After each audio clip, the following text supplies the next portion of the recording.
The Duke arrived at the ball with another woman on his arm, not a cousin, not a ward, a lover, draped in emerald silk, laughing at his whispers while 300 pairs of eyes turned to find the Duchess.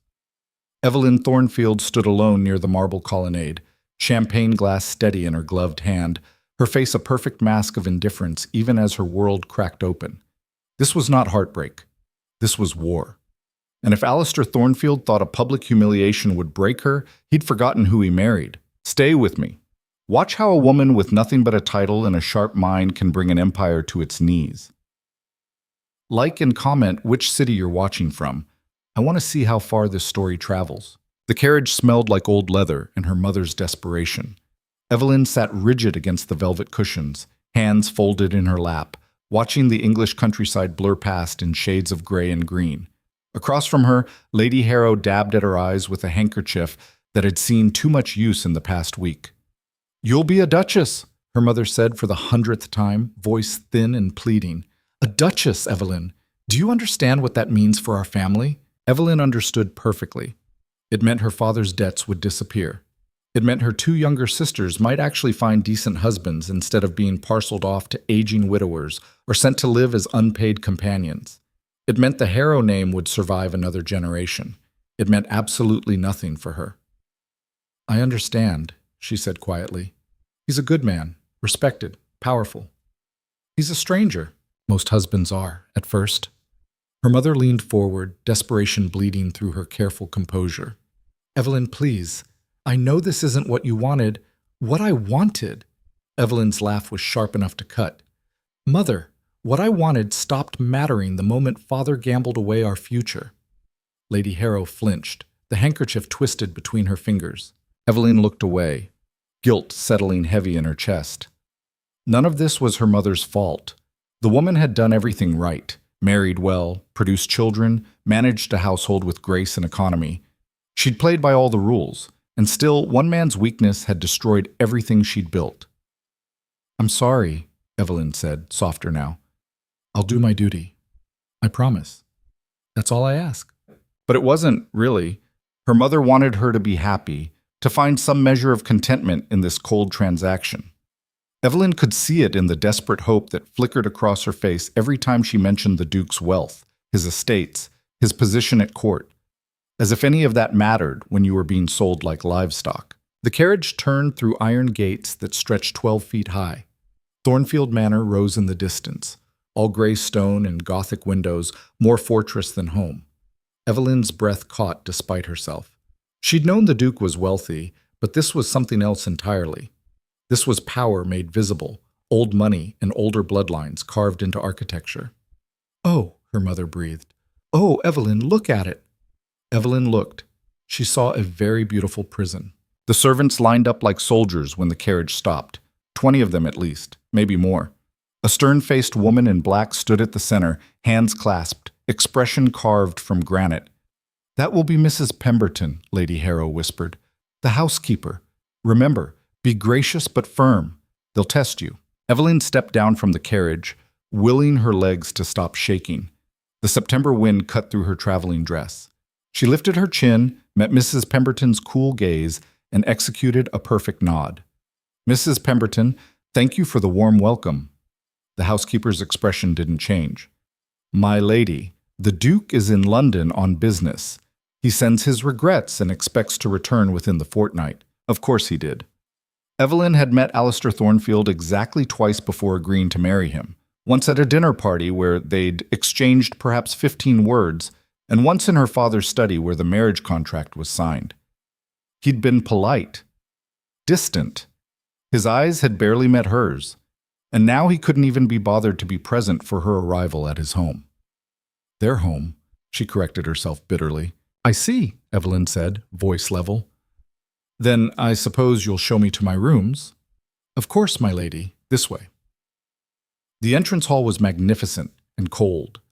Marble floors, soaring ceilings, portraits of stern-faced Thornfields glaring down from gilt frames. Their footsteps echoed like accusations. The other servants had already dispersed, melting away into whatever dark corners of this enormous house they occupied. Eveline's mother caught her hand as they climbed the stairs. "It will get easier," she whispered. Eveline squeezed back but said nothing. Some lies were too kind to contradict. Her rooms were in the east wing. A bedroom, a sitting room, and a dressing room, all done in shades of blue and cream that were probably meant to be soothing but felt lifeless. Beautiful furniture, expensive fabrics, everything perfectly arranged and completely impersonal. "The Duchess's chambers," Mrs. Pemberton announced. "The Duke's rooms are in the west wing." Opposite ends of the house. Eveline wondered if that was tradition or intention. "Dinner is served at 8, Mrs. Pemberton continued. "I've taken the liberty of assigning Mary as your lady's maid. She'll help you dress. If you require anything else, pull the bell cord." "Thank you." Mrs. Pemberton curtsied, barely, and withdrew, closing the door with a soft click that sounded remarkably like a cell locking. Lady Harrow immediately began fussing with Eveline's trunks, pulling out dresses, chattering about which would be appropriate for dinner, for morning calls, for walking the grounds. Eveline let the words wash over her, moving to the window instead. The view was extraordinary. Gardens stretched out below, still green despite the advancing autumn. Beyond that, parkland rolled away to distant woods. Somewhere out there were tenant farms, villages, a whole world over which she was now, nominally, mistress. A world ruled by a man she didn't know, who couldn't be bothered to greet his own bride. "Eveline?" Her mother's hand touched her shoulder. "Are you all right?" "Yes," Eveline lied, "just tired from the journey." They had 4 days together before her mother would return to salvage what remained of the Harrow household. 4 days to pretend this was a normal marriage, a happy occasion, a future worth celebrating. Eveline plastered on a smile and turned from the window. Mary was barely 17, thin and nervous, with bitten nails and a curtsy that nearly sent her sprawling. She fumbled with the buttons on Eveline's dinner dress, apologizing constantly. "I'm sorry, my lady. Mrs. Pemberton said I'm to do better. I'm trying, truly." "Mary." Eveline caught the girl's shaking hands. "Breathe. It's all right." "But you're the Duchess. And you're my maid, not my executioner. We'll figure this out together." The girl's eyes went wide. "Together, my lady? Why not?" Mary had no answer for that, but her hand steadied and she managed the remaining buttons without incident. Dinner was served in a dining room designed for 40 people. Eveline and her mother sat at one end of an enormous table, separated by 12 feet of polished mahogany, eating perfect food that tasted like absolutely nothing. A footman stood at each corner of the room. No one spoke except to request salt or comment on the weather. Eveline lasted 3 courses before she wanted to scream. "Tell me about the estate," she said instead, directing her question to the nearest footman, a young man with bright red hair and a spray of freckles. He looked terrified. "My lady?" "The estate. How many tenant farms? What are the primary crops?" I wouldn't know, my lady. I work in the house." "Then who would know?" "Mr. Davies, my lady, the steward. But he's—" The footman glanced at the other servants, clearly uncertain how much to say. "He's what?" "In London, my lady, with the Duke." Of course he was. Eveline set down her fork with careful precision. "I see. And when the Duke is away, who manages things here?" Another pause. Another exchange of nervous glances. "Mrs. Pemberton handles the house, my lady," the footman finally offered, "and Mr. Turner sees to the grounds and the farms, I believe. I'd like to meet with them tomorrow morning, 9 o'clock. Can you arrange that?" The footman looked like she'd asked him to arrange a meeting with the moon. Yes, my lady. I'll inform Mrs. Pemberton." After dinner, Lady Harrow cornered her in the drawing room. "Eveline, what are you doing?" "Learning about my new home." "By interrogating the servants? Darling, that's what the housekeeper is for. The housekeeper who barely acknowledges my existence? Mother, I'm not stupid. I saw how they looked at me. I'm an outsider here, a stranger who married their master for money." "You didn't marry him for money," her mother protested weakly. "No, father did." Eveline moved to the fireplace, staring into flames that did nothing to warm her. "But that's what they think. And unless I make myself indispensable, unless I prove I'm more than just a title and a womb, they'll never respect me. This house will never be mine." "Eveline, I have nothing else, mother." Her voice cracked despite her best efforts. "No husband who wants me. No home that feels like mine, no future except waiting to produce an heir for a man I don't know. So forgive me if I want to understand how this prison actually works." Silence fell, broken only by the crackling fire. Then her mother's arms came around her, holding tight. "You're stronger than I ever was," Lady Harrow whispered. "Stronger than you know." Eveline closed her eyes and let herself be held, just for a moment. Let herself be 20 years old and terrified and completely lost. Then she straightened, pulled back, and wiped her eyes. "I should rest," she said. "Tomorrow will be long." Mrs. Pemberton arrived at 9 o'clock precisely, spine rigid, face neutral. Mr. Turner followed 5 minutes later, a weathered man in his 50s with dirt under his nails and the look of someone who'd rather be anywhere else. Eveline received them in the morning room, her mother present as chaperone but silent. She'd spent the previous evening reading through every scrap of paper she could find about the estate. Old ledgers left in a desk, letters from the steward, maps in the library. Not enough to understand the full picture, but enough to ask dangerous questions. "Thank you for coming," Eveline began. "I know this is irregular." "Quite irregular, my lady," Mrs. Pemberton interrupted. "The household management has always been my domain. If you have concerns, I'm certain the Duke would prefer you address them through proper channels." "The Duke isn't here." Eveline kept her voice pleasant, but let steel show underneath. "And this is my home now. I'd like to understand how it runs." Mrs. Pemberton's jaw tightened. Mr. Turner studied his boots. "Let's start simple," Eveline continued. "How many people work here, on the estate, I mean, total?" Silence. "Mr. Turner?" The land agent cleared his throat. "On the farms, my lady? Maybe 40 families, plus the house staff, the stables, the grounds." 237 people, Mrs. Pemberton said crisply. "Give or take?" 237. Eveline absorbed that. A small village, all dependent on this estate, all affected by every decision made within these walls. And their living conditions? The tenant farmers, the workers, how are they housed? "Adequately," Mrs. Pemberton said. "What does that mean?" "It means they have roofs over their heads and wages in their pockets, my lady. More than many can claim." There was something in the woman's tone, defensive, almost angry. Eveline filed that away.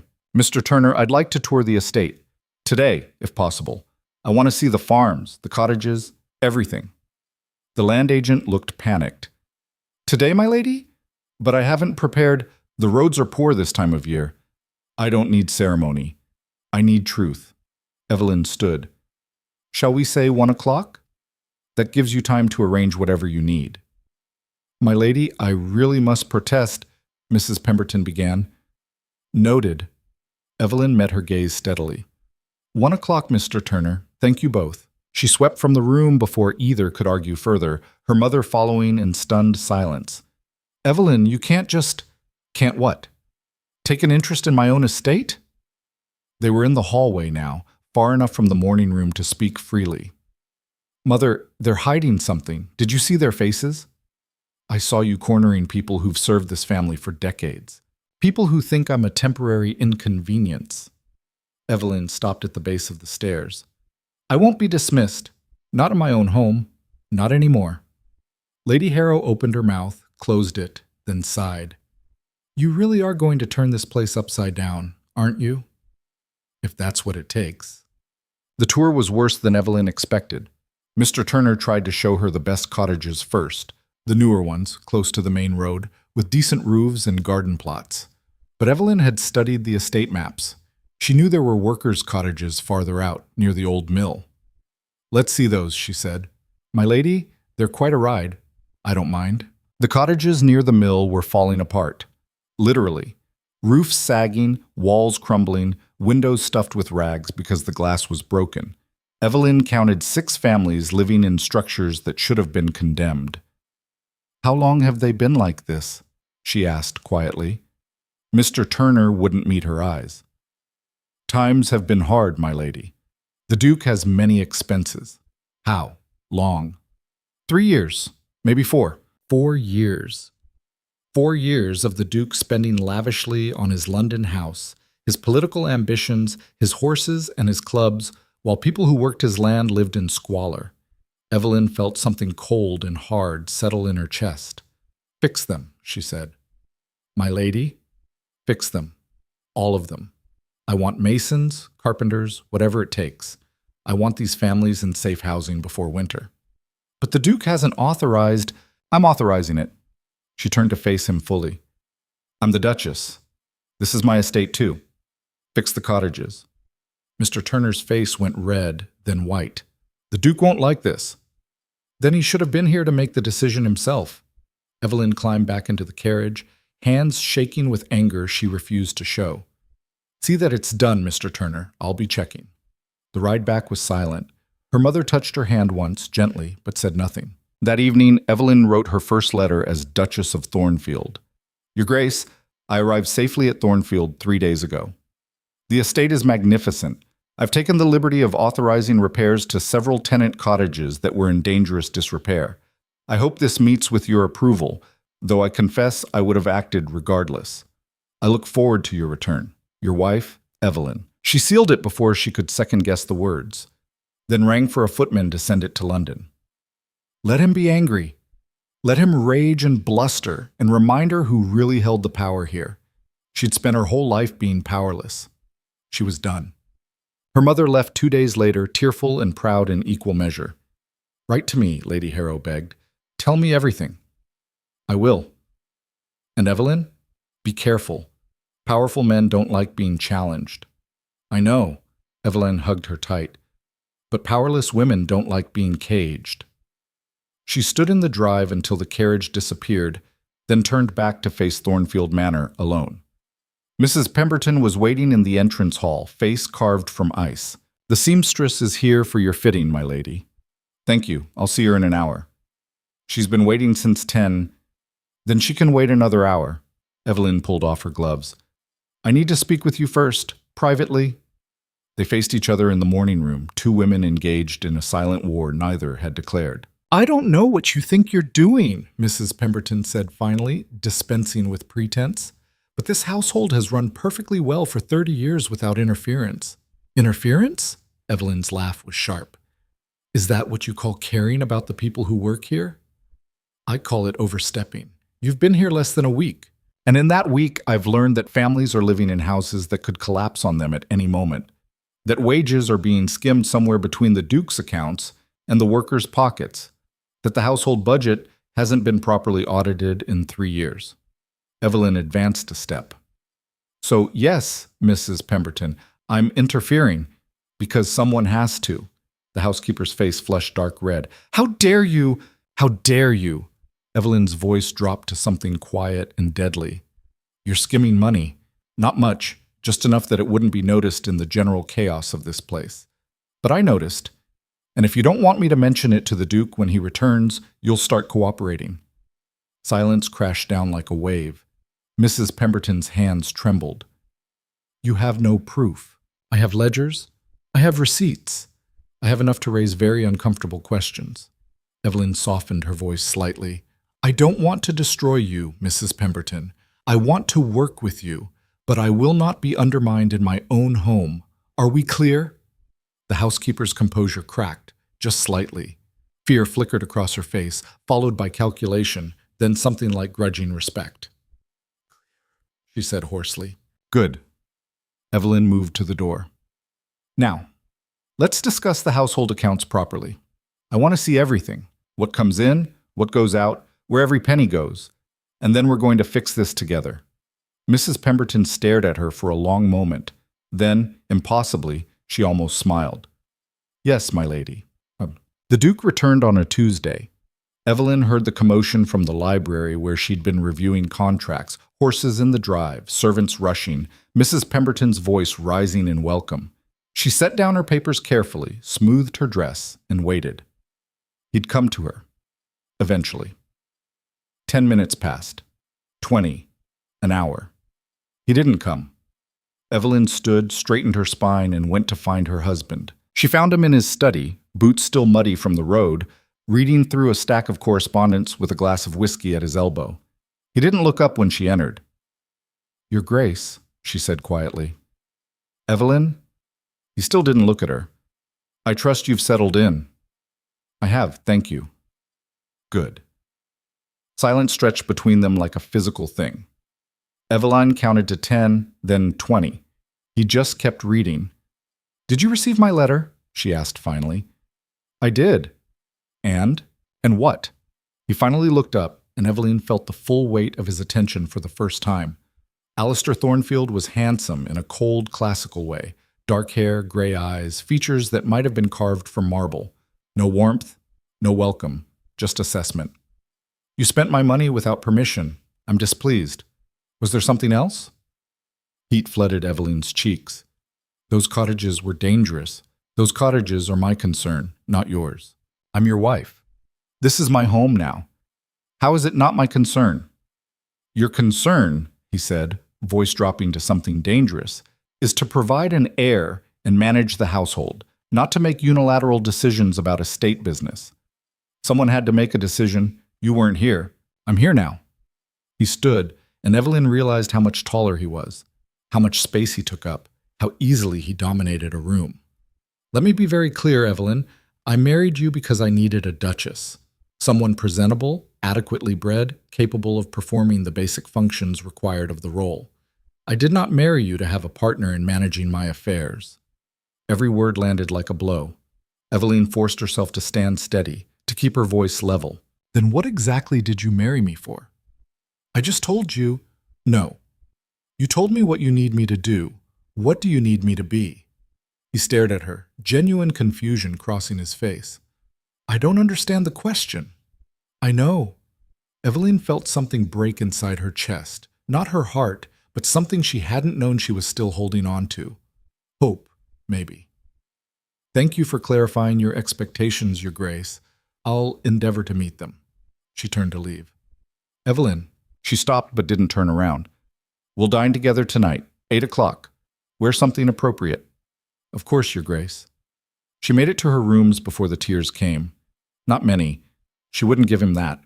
Just enough to wash away the last naive dream that this marriage might become something more than a transaction. Mary found her by the window, staring out at gardens that suddenly seemed like just another cage. My lady? Are you? I'm fine. Eveline wiped her eyes roughly. Help me dress for dinner, something appropriate, whatever that means. Mary hesitated, then moved to the wardrobe. The blue silk? Perfect. Appropriate, presentable, adequate. Eveline would be all those things and more, but she'd be damned if that's all she'd be. Walter.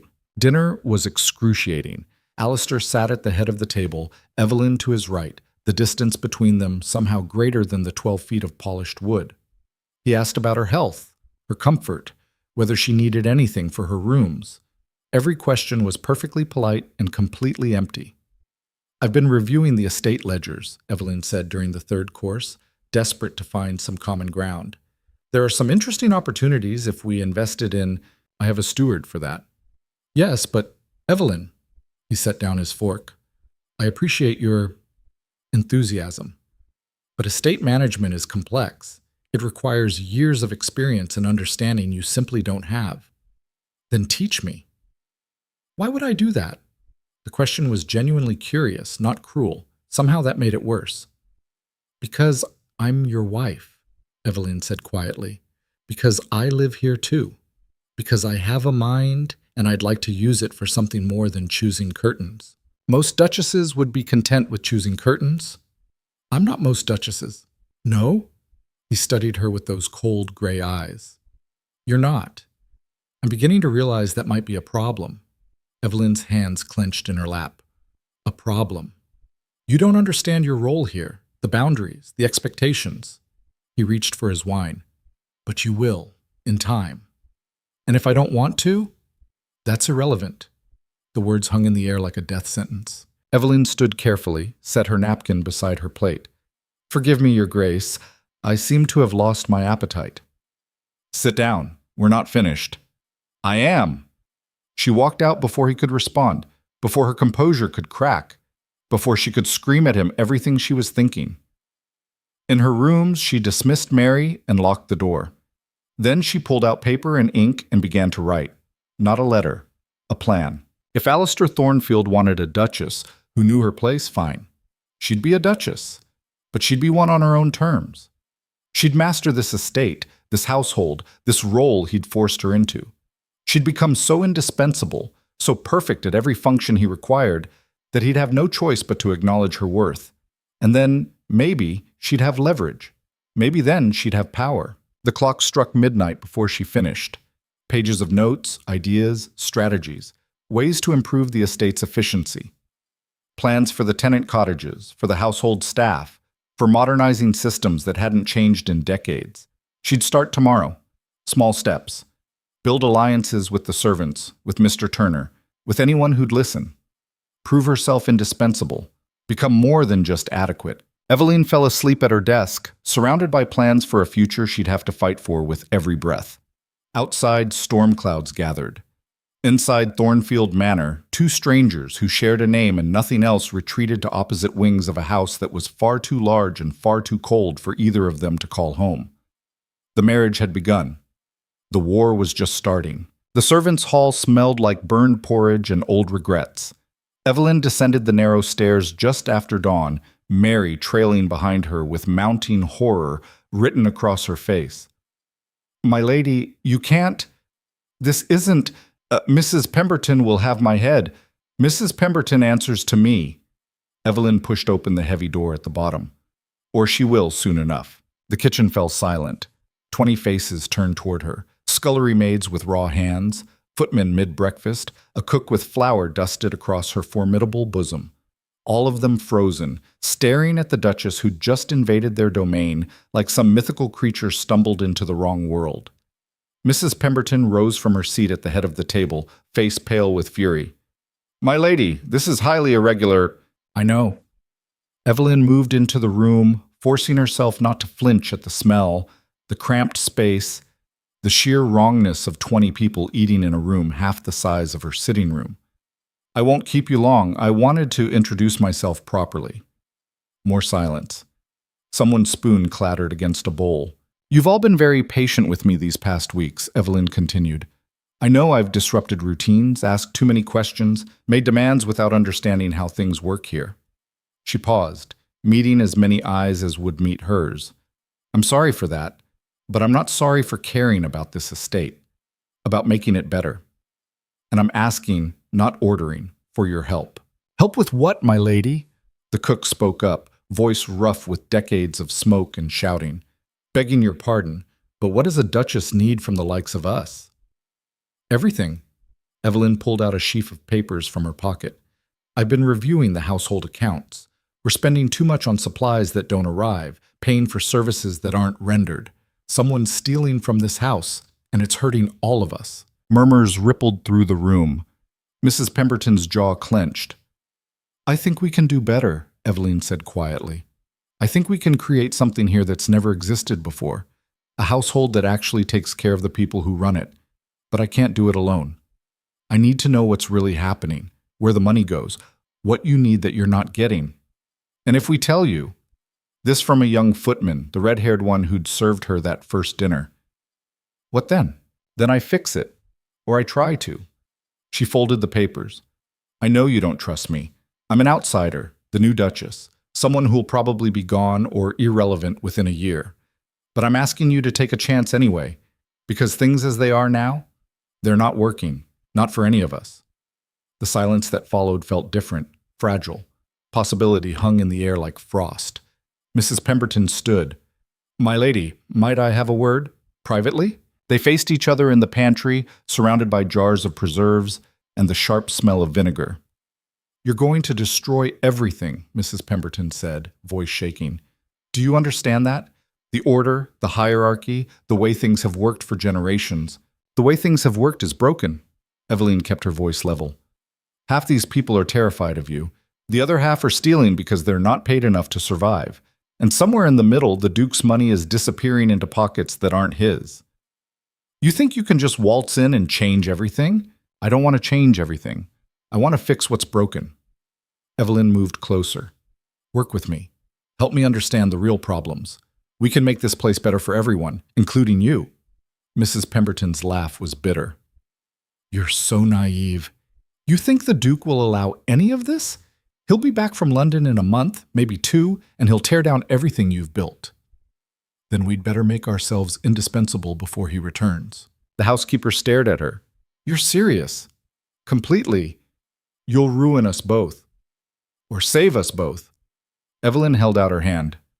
What do you say? Mrs. Pemberton looked at the offered hand like it might bite. Then, slowly, she reached out and shook it. You're mad, the housekeeper said. Probably, Eveline smiled. But I'm also the Duchess, and I'm done being adequate. 3 weeks later, Thornfield Manor was unrecognizable. Not in appearance. The changes were too subtle for that. But in feeling. The servants moved differently, heads higher, voices louder. The kitchen produced better meals with less waste. The gardens bloomed under renewed attention. Even the air seemed clearer somehow, as if the house itself had taken a deep breath after holding it for decades. Eveline worked 16-hour days. She met with tenant farmers, reviewed crop rotations, negotiated better prices for supplies. She instituted weekly meetings with department heads, Mrs. Pemberton for the house, Mr. Turner for the grounds, the cook for provisions. She listened more than she talked, learned more than she taught, and slowly, grudgingly, they began to trust her. The cottages are nearly finished, Mr. Turner reported one afternoon, hat in hand, actually making eye contact for the first time. Families will move in before winter, just as you wanted. We wanted, Eveline corrected gently. This was never just my idea. Well, he shifted his weight. The men are grateful, my lady. They wanted me to tell you. Tell them I'm grateful too, for their patience and their trust. After he left, Mrs. Pemberton appeared in the doorway with tea and something that might have been approval on her stern face. You're winning them over. We're winning them over. Eveline accepted the cup. Thank you for everything. Don't thank me yet. The Duke returns next week. The words landed like stones. Eveline had known Alistair would come back eventually. He'd been in London for 6 weeks now, managing political business she wasn't privy to. But she'd let herself imagine she had more time, more space to build her foundation before facing him again. Then we'll show him what we've accomplished, she said, more confidently than she felt. Mrs. Pemberton's expression said she knew exactly how much confidence was real and how much was performance. But she just nodded and withdrew, leaving Eveline alone with her tea and her rapidly multiplying doubts. That evening, a letter arrived from London. Not from Alistair, from someone named Lady Catherine Ashford, inviting the Duchess of Thornfield to a dinner party the following month. Eveline stared at the elegant script, the expensive paper, the casual assumption that, of course, she'd attend. Who's Lady Catherine Ashford? She asked Mary while dressing for bed. Oh, she's very important, my lady. Hosts the best parties in London. Anyone gets invited. Mary's eyes went wide. Are you going to go? I don't know. The Duke hasn't mentioned anything about going to London. Begging your pardon, my lady, but maybe he doesn't need to? Mary bit her lip. I mean, you're the Duchess. You could go yourself, couldn't you? The idea was so audacious that Eveline laughed. Go to London alone? Mary, that would be exactly what you've been doing here, Mary interrupted, then immediately looked terrified at her own boldness. I'm sorry, my lady, I shouldn't have... No! Eveline turned from the mirror, really looking at the girl. When had Mary stopped trembling every time she spoke? No, you're right. I've been acting like the Duchess here. Why shouldn't I be the Duchess there too? Because the Duke might not like it? The Duke doesn't like anything I do anyway. Eveline picked up the invitation again, running her fingers over the embossed seal. What's one more thing? The decision crystallized over the next week. Eveline researched Lady Catherine Ashford, a widow, politically connected, known for gathering the most influential people in London society. An invitation to her parties was currency, social capital that could make or break reputations. And she'd invited Eveline, not the Duke. Eveline specifically. I'm going, she told Mrs. Pemberton 3 days before Alistair was due to return. Alone? Alone. He'll be furious. Good. Eveline met her gaze steadily. Let him be furious. I've spent 2 months building something real here. Maybe it's time I showed the rest of the world I exist too. Mrs. Pemberton's lips twitched. You've changed, my lady. No, I've just stopped pretending to be smaller than I am. Alistair arrived on a Thursday, earlier than expected, riding hard from London with two companions Eveline didn't recognize. She watched from her window as he dismounted, said something sharp to the grooms, and disappeared into the house without so much as glancing toward the east wing. 20 minutes later, a footman appeared at her door. "The Duke requires your presence in his study, my lady." "Tell the Duke I'll join him shortly." The footman's face went white. "My lady, he said immediately." "I heard what he said." Eveline didn't look up from her correspondence. 15 minutes. She took 20, just to make the point.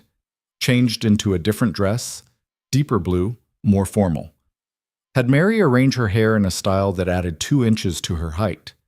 Checked her reflection and saw someone she barely recognized, composed, elegant, powerful. A duchess. Alistair was pacing when she entered, still in his riding clothes, face dark with anger. "You kept me waiting." "You've kept me waiting for 2 months. I thought 15 minutes was generous." Eveline closed the door behind her. "Welcome home, Your Grace." "What the hell have you been doing?" "Managing the estate, as you suggested I should. I suggested you manage the household, not," he gestured sharply at the papers covering his desk, "not reorganize the entire economic structure of my holdings, not authorize major construction projects, not renegotiate contracts with every supplier in the county. Someone needed to. The estate was hemorrhaging money. My estate. My money." He moved closer, voice dropping to something dangerous. "You had no right." "I'm your wife. I had every right." They faced each other across 3 feet of expensive carpet, and Eveline felt the air crackle with tension that had nothing to do with anger and everything to do with 2 wills colliding at full force. "Explain," Alistair said finally. "Everything. Now." So she did. Walked him through the cottage repairs, the supply chain improvements, the staffing changes. Showed him ledgers that proved they were saving money, increasing efficiency, building loyalty among workers who'd been ignored for years. She spoke clearly, confidently, backing every claim with documentation. When she finished, Alistair was silent for a long moment. "This is..." He shook his head. "Eveline, this is actually quite good." She blinked. "What?" "The work, the improvements. He seemed to struggle with the words. "I'm impressed." Something warm bloomed in Eveline's chest. Validation. Recognition. Finally. "Thank you," she said quietly.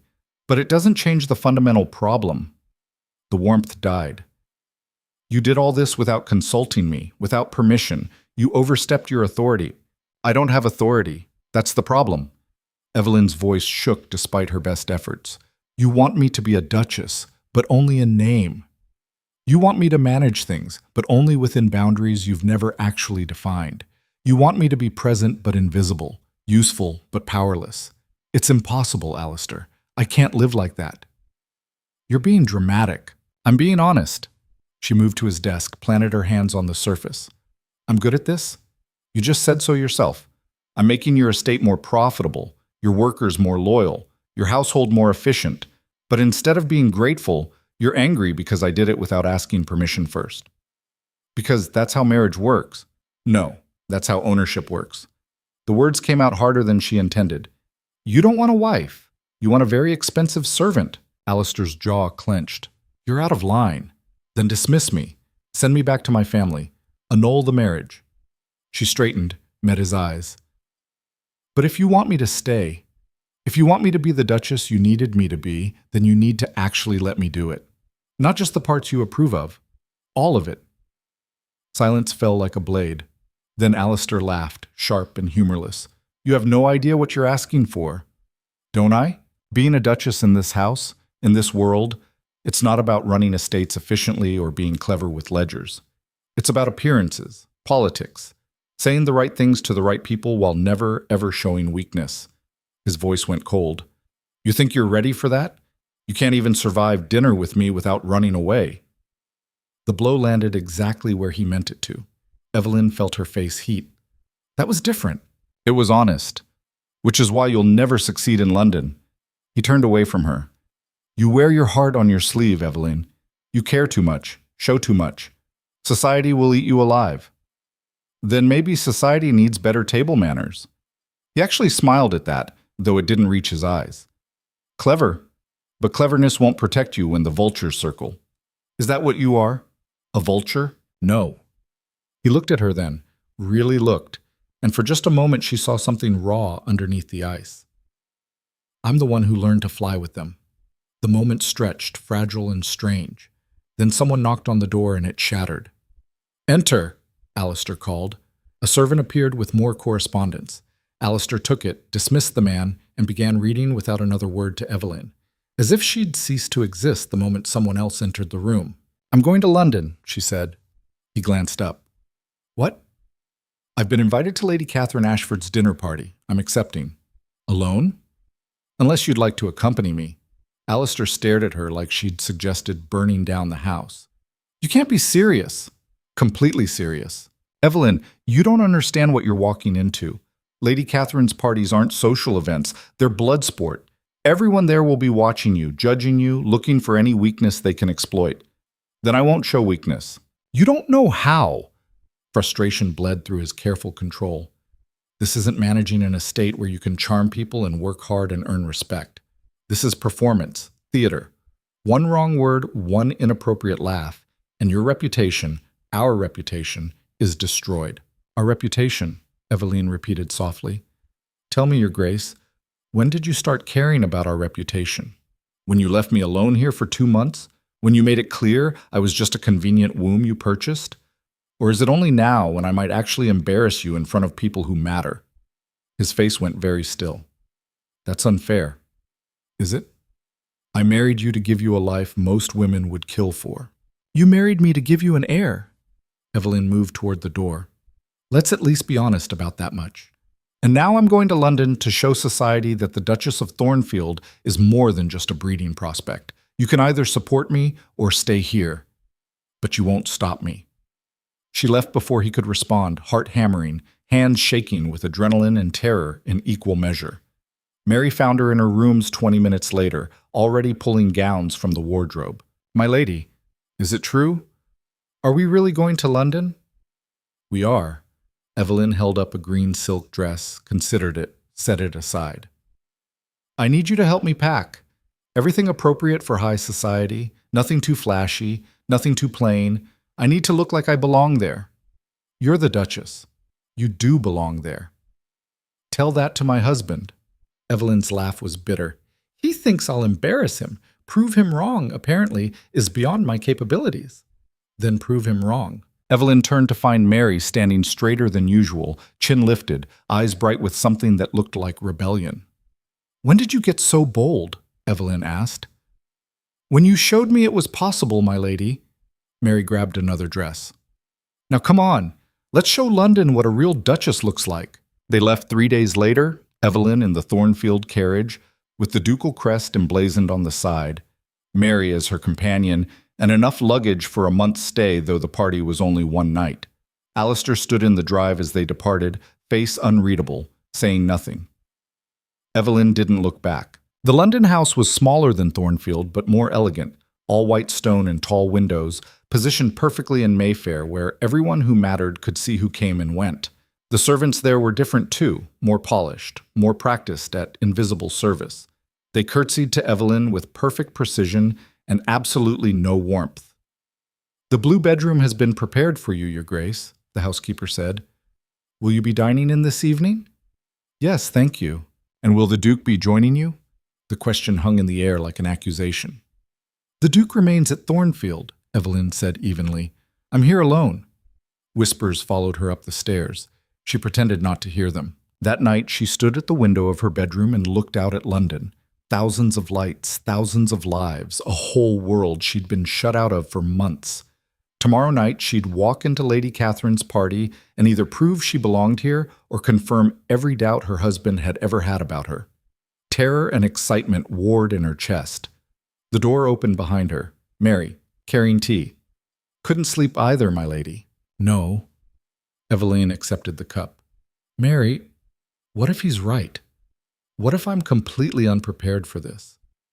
Then you'll learn fast, same as you did at Thornfield.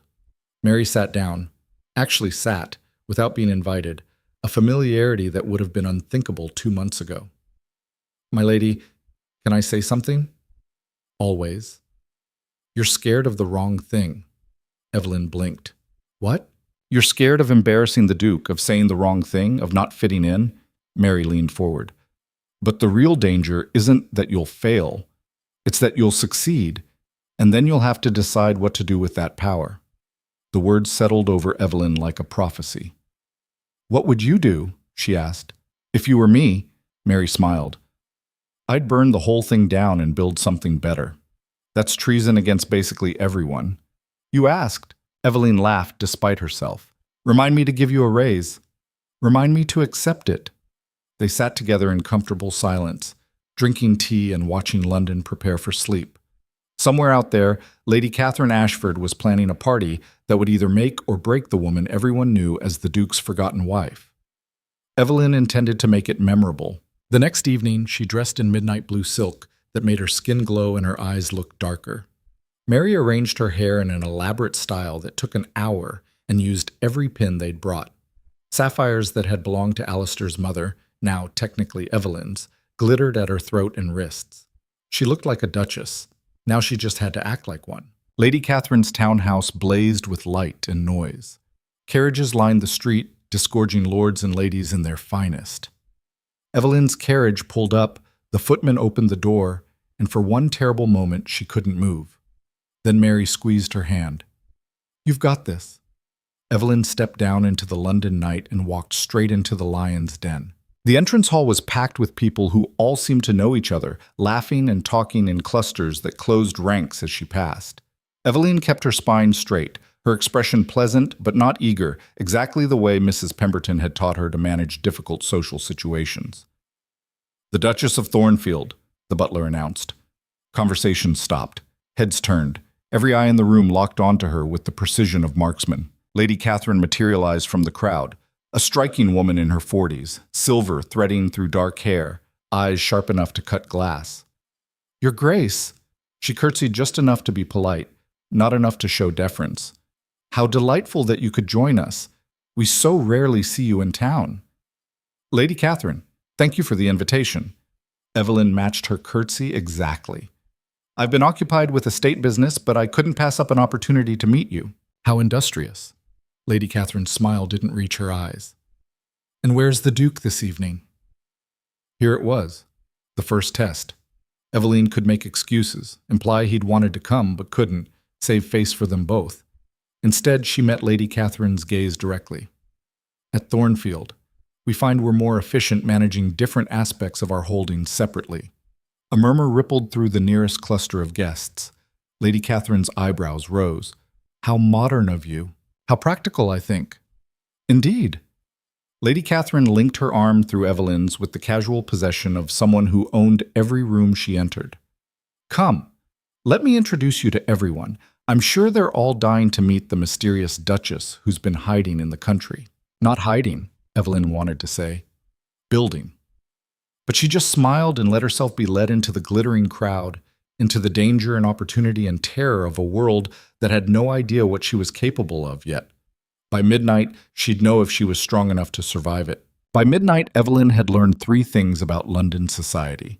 Everyone smiled while they stabbed you, gossip traveled faster than plague, and Lady Catherine Ashford collected powerful people the way children collected shells. Lord Pemberton controls half the shipping routes to India, Lady Catherine murmured as they circulated through the drawing room.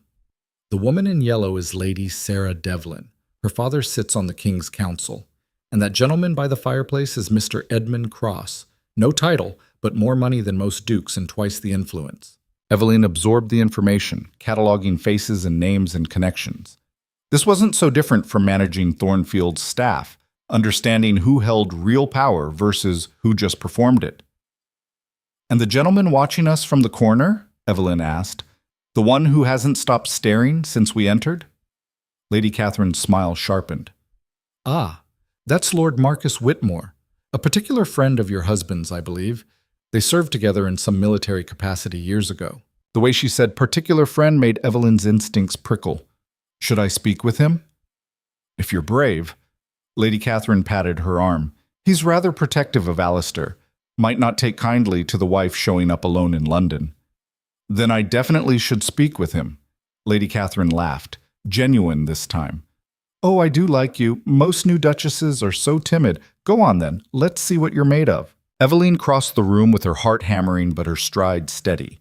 Lord Whitmore was tall, blonde, handsome in a way that probably opened doors and closed rational thought. He watched her approach with undisguised curiosity. Lord Whitmore, she curtsied. I know who you are, Your Grace. His voice was pleasant, but his eyes were calculating. The question is, does your husband know you're here? I imagine he does by now, London gossip being what it is. And he approved this little expedition? I didn't ask for approval. Eveline met his gaze steadily. I'm the Duchess of Thornfield. I don't need permission to attend social functions. Something flickered across Whitmore's face. Surprise, maybe, or reassessment. How refreshingly modern. Tell me, does this independence extend to other areas of your marriage? The question was inappropriate, and they both knew it. Several nearby conversations had gone quiet, people straining to hear how she'd respond. My marriage, Eveline said clearly, is between myself and the Duke, but my presence in London society is between myself and whoever's clever enough to engage me in interesting conversation. Are you that clever, Lord Whitmore?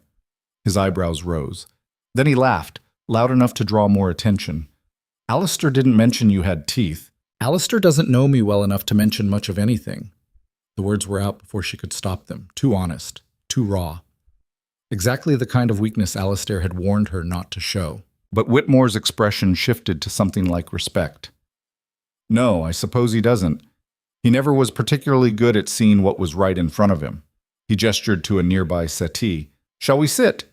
I find I'm suddenly very interested in getting to know the woman who terrifies Lady Catherine. I don't terrify her. You absolutely do. She only introduces people that thoroughly when she's worried they might outshine her. Whitmore guided her to the seat. So tell me, Your Grace, what brings you to London besides proving a point? They talked for an hour. Whitmore was clever, well-connected, and shockingly forthcoming about the tangled web of alliances and enmities that governed high society. He pointed out who was sleeping with whom, who was bankrupt but hiding it, who held grudges from 20 years past. That's a lot of secrets, Eveline said, finally. That's London. Whitmore refilled her wineglass. Everyone's performing all the time. The trick is figuring out who's performing and who's just surviving. And which are you? Both, aren't we all? He studied her over his glass. Alistair wrote to me, after you married, asked me to keep an eye on you if you came to town. Eveline's chest tightened. Did he? Said you were clever but naive, capable but inexperienced, likely to make mistakes that could damage his political prospects. Whitmore leaned back. He was wrong, by the way. You're not naive at all. What am I then? Dangerous. He said it like a compliment. You actually care about things. Truth, fairness, making the world better. That's lethal in a place built on lies and self-interest. Should I be less dangerous? Absolutely not. Whitmore smiled. But you should be careful. Alistair's built his entire life on control and distance. You're threatening that just by existing. He won't take it well. Before Eveline could respond, a commotion near the entrance made everyone turn. The butler's voice rang out, strained and formal. His Grace, the Duke of Thornfield. The room went silent. Alistair stood in his doorway, still in traveling clothes, hair disheveled from riding, eyes scanning the crowd until they found her. The expression on his face made Eveline's blood freeze. Well, Whitmore murmured, this should be entertaining. Alistair crossed the room like a storm front, guests parting before him. He stopped 3 feet from where Eveline sat, jaw clenched, hands curled into fists at his sides. A word, he said quietly. Now. I'm in the middle of a conversation. Now, Eveline. The use of her name instead of a title was deliberate, a reminder that beneath all the Duchess trappings, she was still his wife, still subject to his authority. Eveline stood slowly. Excuse me, Lord Whitmore. It seems my husband requires my attention. Of course, Your Grace. Whitmore's smile was sharp enough to draw blood. Do give him my regards. Alistair's hand closed around her elbow, not rough, but firm, and steered her toward the terrace. Eveline could feel every eye in the room following them, hear the whispers starting before they'd even left. The night air was cold after the stuffy drawing room. Alistair released her arm and put 5 feet of distance between them, like he didn't trust himself to stay close. "What the hell are you doing?" His voice shook with barely controlled fury. "Attending a party. Making connections. Being the Duchess you wanted." "I never wanted this." He gestured sharply at the house behind them. "I never wanted you here, performing for vultures, making yourself a target." "Then what did you want?" Eveline's own anger broke free. "You wanted me silent at Thornfield? Decorative and useless? You got angry when I managed the estate and angrier when I came to London. What am I supposed to do, Alistair? Disappear?" "You're supposed to be safe." The words exploded between them. Alistair looked shocked he'd said them, but he didn't take them back. Eveline stared at him. "Safe." "Yes, safe." He ran a hand through his hair. "Do you have any idea what it's like in there? Those people will smile while they destroy you. They'll find every weakness, every insecurity, every mistake you've ever made, and they'll use it to tear you apart. So teach me." Eveline moved closer. "Show me how to survive. Be my husband instead of my warden." "I can't." "Why not?" "Because I don't know how." The admission ripped out of him. "I don't know how to be what you need. I don't know how to be anything except alone." Silence fell. Inside, music started. Someone at the piano, others joining in song. Out here, just the two of them, and the truth finally bleeding through. "Alistair," Eveline said softly. "What happened to you?" "Nothing." He turned away. "Everything. Does it matter?" "It matters to me." "It shouldn't." His shoulders were rigid. "We had an arrangement, a transaction. You provide an heir, I provide a title and security. That's all this was supposed to be." "But it's not all it is." Eveline moved to stand beside him, both of them looking out at the dark London street. "I'm your wife. Whether either of us wanted that or not, it's true. And I can't just perform that role without understanding who you are." "You don't want to understand who I am." "Why not?" "Because I'm exactly what I appear to be." He finally looked at her, cold, calculating. Built to function in a world that rewards cruelty and punishes weakness. I married you because I needed a duchess, not because I wanted a wife. And nothing that's happened since has changed that. The words should have hurt. Maybe they did. But Eveline had spent 3 months learning to read ledgers and manage difficult people and see past performance to truth. And what she saw in Alistair's face wasn't indifference. It was fear. "I don't believe you," she said quietly. "Then you're a fool." "Maybe." She turned to face him fully. "But I'm your fool now, for better or worse. And I'm not going away just because you're scared of me. I'm not—" He stopped, laughed bitterly. "You're impossible." "So I've been told." Eveline straightened her shoulders. "I'm staying in London for the season. I'm accepting invitations. I'm building connections and learning how this world works. You can either help me or stay out of my way, but you won't stop me." "Eveline, we're done, Alistair." She moved toward the door. "You can either come inside and pretend we're a functional marriage, or you can leave. But I'm not hiding anymore." She walked back into the party without waiting for his response. Every eye turned to her, searching for tears or anger or any sign of weakness. Eveline smiled pleasantly and found Lady Catherine. "Everything all right, Your Grace?" Lady Catherine asked, eyes glittering with curiosity. "Perfectly." Eveline accepted a fresh glass of champagne. "My husband was concerned about my traveling alone. I've assured him I'm quite capable." "I see." Lady Catherine glanced past her. "And will he be joining us?" Eveline turned.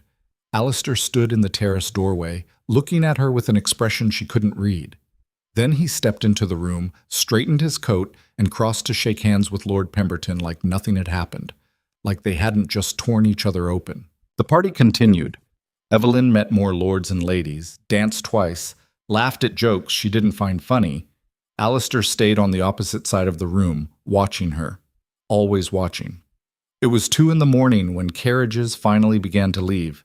Eveline stood in the entrance hall, exhausted and exhilarated in equal measure, when Whitmore appeared at her elbow. "Impressive performance," he said quietly. "It wasn't a performance. Even better." He handed her a card. "My address. If you need advice navigating London society, or escaping an unhappy marriage. I'm at your service.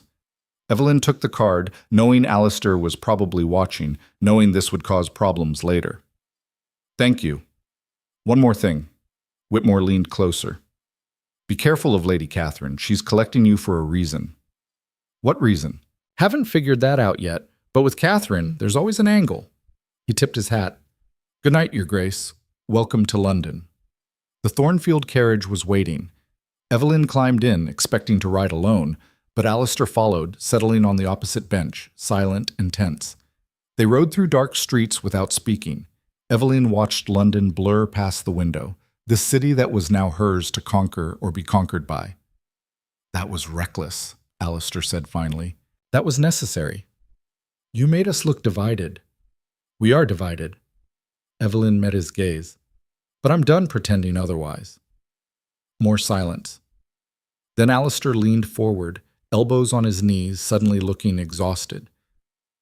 I can't protect you if you keep doing this. I don't need protection. I need a partner. I don't know how to be that. Then learn. Her voice softened. I learned how to be a duchess. You can learn how to be a husband. He looked at her for a long moment. Then he leaned back, closing his eyes. You're going to destroy everything I've built, he said quietly, or build something better. The carriage stopped at the London house.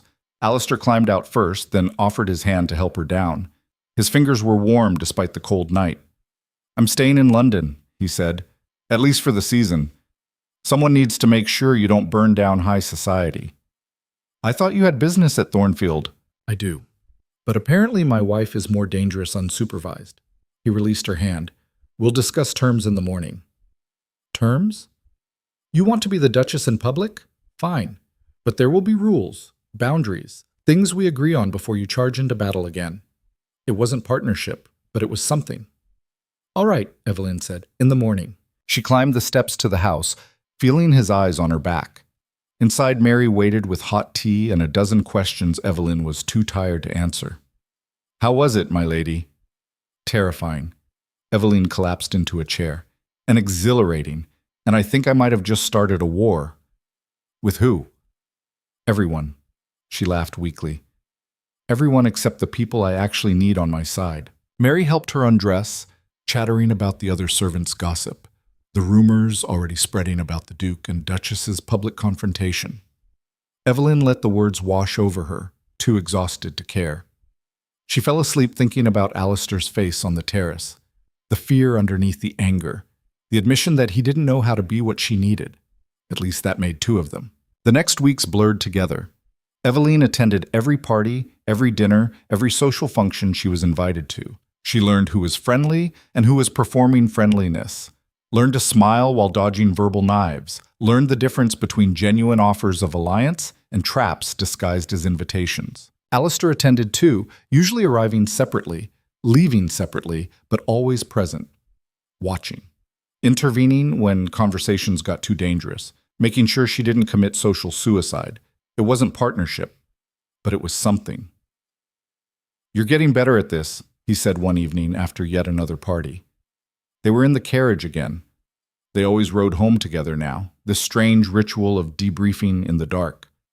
Better at lying, you mean? Better at surviving? He studied her in the dim light. There's a difference. Is there? You tell me. You're the one who wanted to be here. Eveline looked at him, really looked. He seemed tired, the careful control slipping at the edges. Do you ever wonder what would have happened if we'd actually tried to make this marriage real? No. The answer was too fast, too defensive. Liar, she said softly. He smiled despite himself. Maybe, but some lies are safer than truth. Not for me. I'm beginning to understand that. He leaned back. Lady Catherine's hosting another event next week. A much smaller gathering, more exclusive. Am I invited? We're invited, together. His expression hardened. Which means it's a test. She wants to see if we can perform a united front.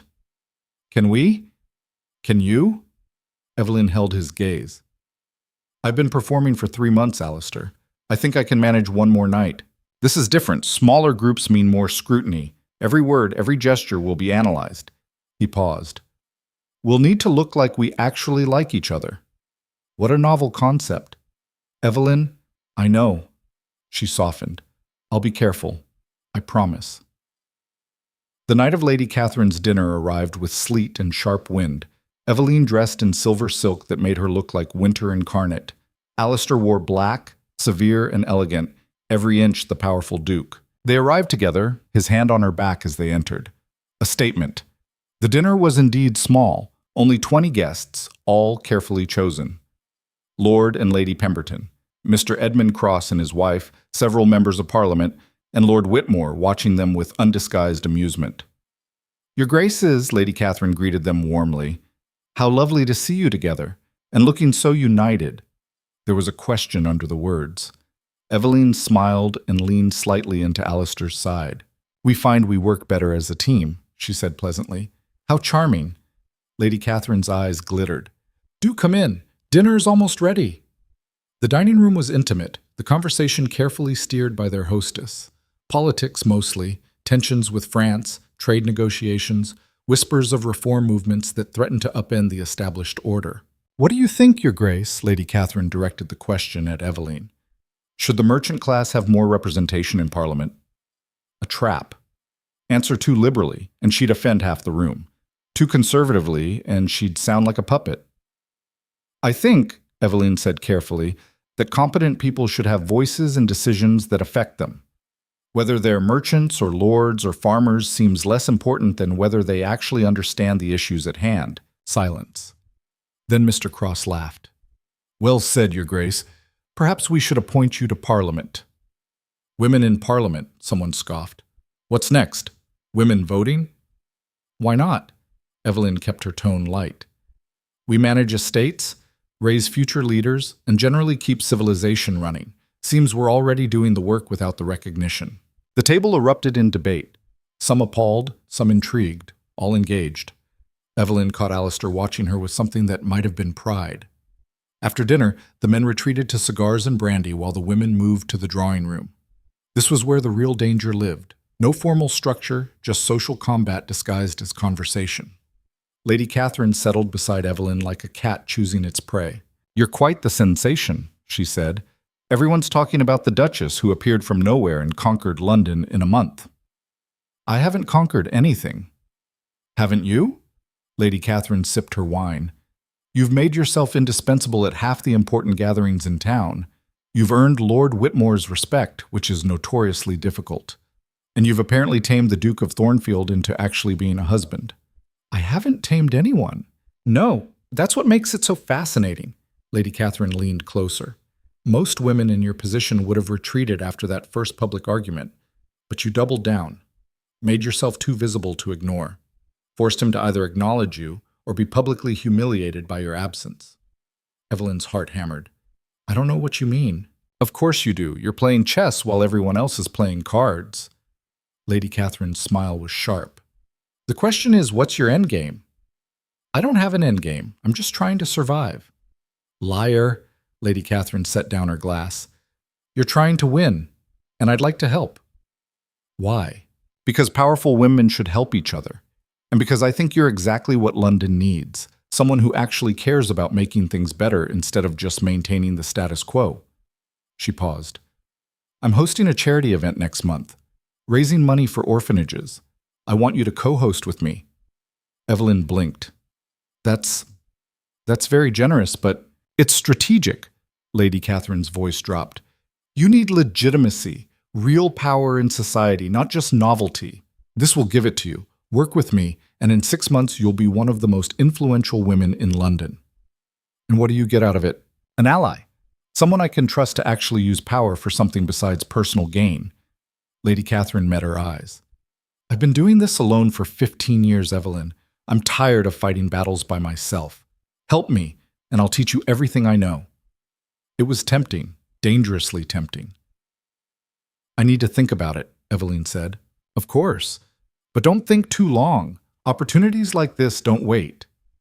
Lady Catherine stood as the men began filtering back. Oh, and Eveline, be careful. Your husband isn't the only one watching you. Others are paying attention now too. not all of them friendly. The warning settled over Eveline like frost. The carriage ride home was silent until they were halfway to Mayfair. "What did Lady Catherine want?" Alistair asked. "To offer me an alliance." And I don't know if I trust her." Eveline turned to face him. "She said others are watching me now. What did she mean?" Alistair's jaw clenched. "It means you've made yourself visible, important, a target." "For what?" "For people who want to use you, or destroy you, or both." He leaned forward. "Eveline, this is what I was trying to protect you from. Once you're in the game, you can't get out. Every move you make has consequences. Then teach me how to play properly instead of trying to keep me off the board. It's not that simple. It never is with you." Frustration bled through her careful control. "You want me safe, but won't tell me the danger. You want me to succeed, but won't give me the tools. What do you actually want, Alistair?" He stared at her for a long moment. Then, quietly, "I want you to leave London. Go back to Thornfield. Be safe there." "No." "Eveline?" "No." She met his gaze steadily. "I'm not hiding anymore. I'm not running from challenges or pretending to be small. If that makes me a target, fine, but I'm not leaving. Even if I ask you to?" "Especially then." She softened slightly. "I need to do this, Alistair. Need to prove I can. If you can't understand that—" The carriage lurched violently. Eveline slammed into the wall as horses screamed and wood splintered. Alistair caught her before she fell, his arms crushing her against his chest as the carriage tipped. Everything went dark. Eveline came to slowly, head pounding, Alistair's voice in her ear. "Stay still. Don't move." "What happened?" "We were attacked." His voice was deadly calm. "The carriage is on its side. I'm going to get you out." "Attacked by who?" Glass shattered above them. Hands reached in, rough, unfamiliar, and Alistair's arms tightened around her. "Touch her, and you're dead," he said quietly. Laughter. Then a voice Eveline didn't recognize. "His Grace is very protective. How touching. Hand over the Duchess, Your Grace, and maybe we let you live." Eveline's blood turned to ice. This wasn't random. This was planned. Someone wanted her. Alistair moved before the hands could reach them. His elbow smashed into someone's face, bone cracking. A scream cut short. Then he was hauling Eveline up through the shattered window, shoving her behind him as bodies closed in. 3 men. Maybe 4. Hard to tell in the darkness and chaos. "Run," Alistair said, voice flat and cold. "Now. I'm not leaving you." That wasn't a request. He blocked a blow meant for her head, drove his fist into someone's ribs. "Go." Eveline's mind raced. The street was dark, unfamiliar. She had no weapon, no real way to defend herself. But Alistair was outnumbered, and she was the target, and running would only make her easier to catch alone. So she did something stupid instead. She grabbed a piece of broken carriage wood, sharp and heavy, and swung it at the nearest attacker's knee. The man went down screaming. Alistair used the distraction to slam another attacker's head into the overturned carriage. "What are you doing?" he shouted. "Helping! You're supposed to be running!" A blade flashed. Eveline saw it arc toward Alistair's unprotected side and threw herself forward without thinking. The knife caught her shoulder instead, pain exploding white-hot through her arm. She heard Alistair roar, saw him move like violence incarnate, systematic and brutal. Within seconds, all 3 conscious attackers were on the ground, bleeding or unconscious or both. Then his hands were on her face, her shoulders, checking her over with frantic precision.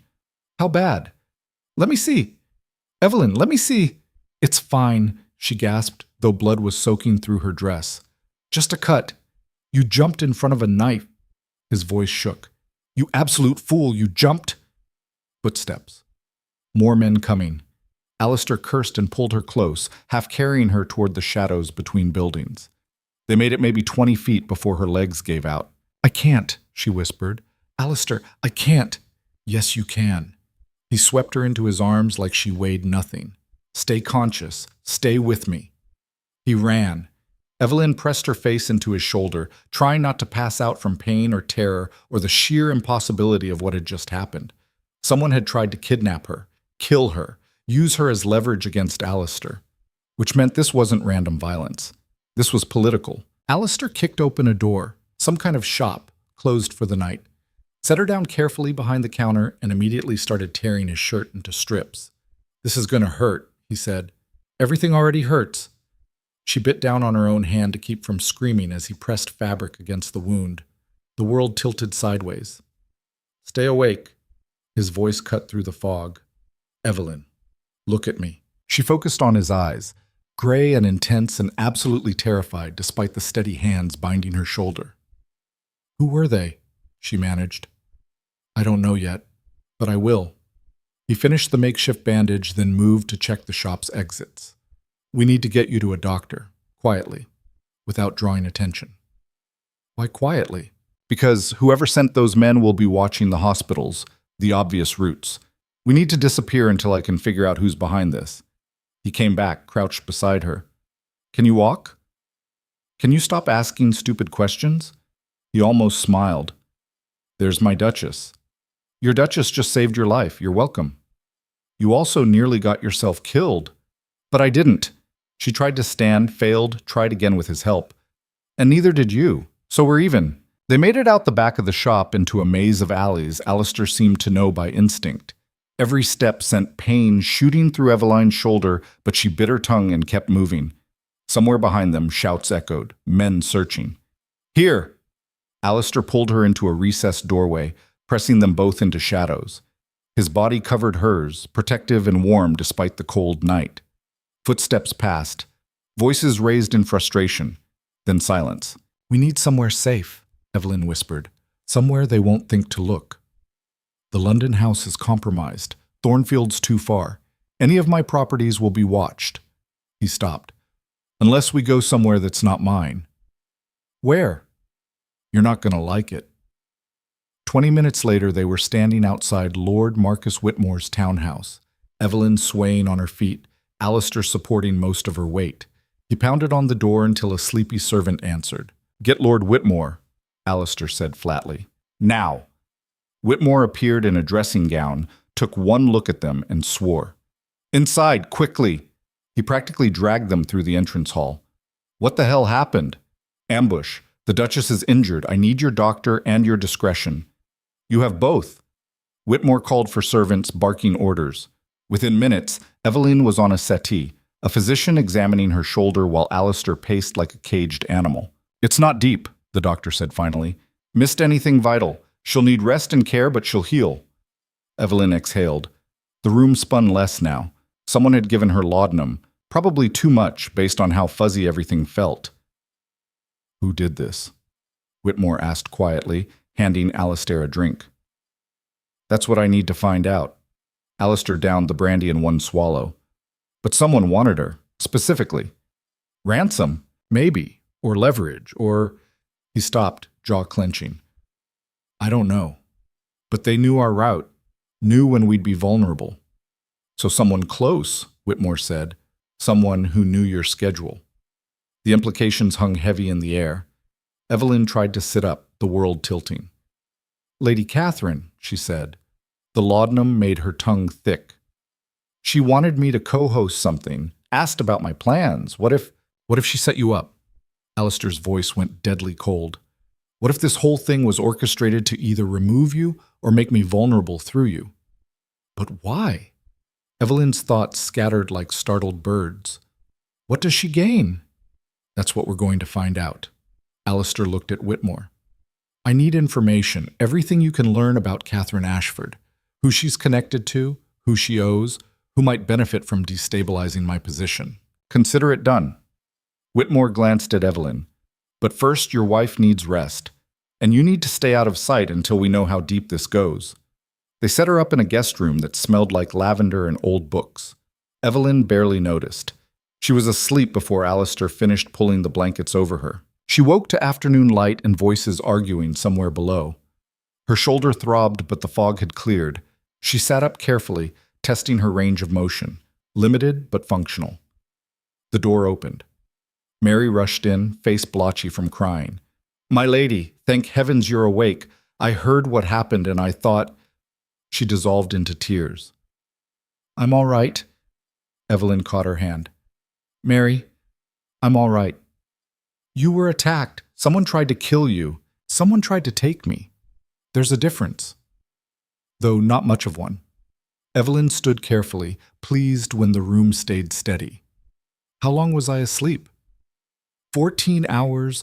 The Duke's been down in Lord Whitmore's study the whole time, meeting with people, sending messages. He looks... Mary hesitated. Frightening, my lady. Like he might tear the house apart with his bare hands. Help me dress. Something practical. My lady, you should rest. I've rested. Now I need answers. She found them in Whitmore's study, surrounded by papers and looking like he hadn't slept. His eyes went wide when she entered. You should be in bed. I should be part of this conversation. Eveline moved to the desk, scanning documents. What did you find? Alistair looked like he wanted to argue, then sighed. Fine, but sit before you fall over. She sat. He explained what they'd learned. Lady Catherine was in debt, serious debt, to several powerful men. She'd been positioning herself to broker a political alliance that would have required destabilizing several existing power structures, including Alistair's. So she wanted to use me, Eveline said flatly. Or remove you. Either way, you were a tool. Alistair's hands clenched. I should have seen it. Should have known she wouldn't invite you without an agenda. I should have seen it too. Eveline cut him off. I wanted so badly to believe I could have an ally here, someone who understood. I made myself an easy target. You made yourself visible, that's different. Whitmore leaned against the desk. And now we need to decide what to do about it. We expose her, Eveline said immediately. Both men looked at her. Expose her how? Alistair asked. We have suspicions, but no proof. And even if we did, publicly accusing Lady Catherine would make us look paranoid or vindictive. Then we don't accuse. We demonstrate. Eveline's mind raced, pieces falling into place. She wanted to co-host that charity event, to use my social capital to legitimize herself. What if we still do it, but on our terms? That's insane, Alistair said. You were almost killed because of her. Almost, but I wasn't. Eveline stood, ignoring the pull in her shoulder. And now everyone knows someone attacked the Duchess of Thornfield. There's sympathy, attention, curiosity. We use that. We host the event ourselves, make it bigger than Catherine could have alone. Show society that we're united, powerful, not afraid. And Catherine, we invite her, publicly. Make her either attend and watch us succeed without her, or refuse and look petty. Eveline met Alistair's gaze. You said I needed to learn how this world works. Well, I'm learning. Power isn't just about having resources. It's about controlling the narrative. Silence fell. Whitmore started to laugh. She's brilliant. Alistair, your wife is absolutely brilliant. She's reckless. She's right. Whitmore moved to pour drinks. This is exactly how you win in London. Not by hiding or making enemies, but by being too visible, too successful, too beloved to attack safely. Alistair looked between them, jaw tight. If this goes wrong, it won't, Eveline said with more confidence than she felt. Not if we do it together, properly, as partners. Something shifted in his expression. Not quite agreement, not quite trust, but possibility. All right, he said finally. We do this your way, but we do it carefully, with planning and security. Agreed. They spent the next 3 days at Whitmore's house, planning. Eveline wrote letters to every influential person she'd met, personally inviting them to a grand charity event benefiting London's orphanages and hospitals. She emphasized the attack, not for sympathy, but to show she wasn't afraid, wasn't hiding. Alistair handled logistics, security, political maneuvering. He sent carefully worded messages to allies, shored up connections, made sure everyone understood the Thornfield marriage was solid and stronger than ever. And slowly, a plan took shape. The event would be massive. 300 guests, the best venue in London, entertainment and auction items donated by every major family. A statement that couldn't be ignored or dismissed. Catherine will have to respond, Whitmore said, reviewing the guest list. Either she attends and publicly supports you, or she stays away and looks weak. What if she tries something else? Eveline asked. Another attack, more subtle. Then we'll be ready. Alistair's voice was ice. I've hired additional security. No one gets near you without being vetted, and everyone at that event will know we're watching. The invitations went out. Responses flooded back, almost everyone accepting, fascinated by the drama, eager to see how this played out. Lady Catherine's response came last. A single line, gracious and cold. Delighted to attend. "She's coming," Eveline said, reading it. "Of course she is. She can't afford not to." Alistair moved behind her chair. "Are you ready for this?" "No." Eveline looked up at him. "But I'm doing it anyway." His hand settled on her good shoulder, warm and solid. "Then we'll make sure you survive it." They returned to the London house 2 days before the event. Eveline half expected another ambush, but the streets were quiet, security tight. Inside, servants had transformed the house into a fortress, guards at every entrance, no one in or out without approval. "It's like living in a prison," Eveline said, watching men patrol the garden. "It's like staying alive," Alistair corrected, "at least until we know who else might be involved." The night before the event, Eveline couldn't sleep. She found Alistair in his study, still working despite the late hour. "You should rest," she said from the doorway. "So should you." "Can't. Too nervous." She moved into the room, settling in the chair across from his desk. "What if this fails? What if we've miscalculated and tomorrow just makes everything worse? Then we improvise." He set down his pen. "Eveline, you've spent 3 months improvising, managing an estate you didn't understand, navigating society you'd never been part of, surviving an attack that should have broken you. Why would tomorrow be any different? Because tomorrow, I'm not just representing myself. I'm representing us. This marriage. Everything we're trying to build." She met his eyes. "I don't want to fail you." "You couldn't." The words came quiet, but certain. "Do you know what I saw when those men attacked us? I saw you refuse to run, refuse to hide. You grabbed a piece of wood and fought because you thought I needed help. No one has ever—" He stopped, looking away. "No one has ever done that for me before. Alistair, I married you thinking you were weak, convenient, someone I could control and protect and keep at a safe distance." His laugh was bitter. "I was wrong about everything. You're the strongest person I've ever met, and I—" He stopped again, struggling with words. "I don't know how to be worthy of that." Eveline stood, moved around the desk, took his face in her hands. "You don't have to be worthy. You just have to be present." She kissed his forehead gently. "We'll figure out the rest together." He pulled her into his lap carefully, mindful of her shoulder, and held her like she might disappear. They stayed like that until dawn broke, 2 people who'd started as strangers learning slowly how to be something more. The event was magnificent. The ballroom blazed with candles and crystal. 300 of London's most powerful people filled the space, drinking champagne and pretending not to stare at Eveline and Alistair standing together at the entrance, greeting guests with perfect unity. Eveline wore deep crimson silk that made her look dangerous and elegant. The bandage on her shoulder was hidden, but everyone knew it was there. Knew she'd been attacked, knew she'd come anyway. "Your Grace," Lord Pemberton bowed. "What a remarkable recovery. We were all so concerned." "Thank you, my lord. But as you can see, I'm quite resilient." She smiled. "As is my husband. We don't frighten easily."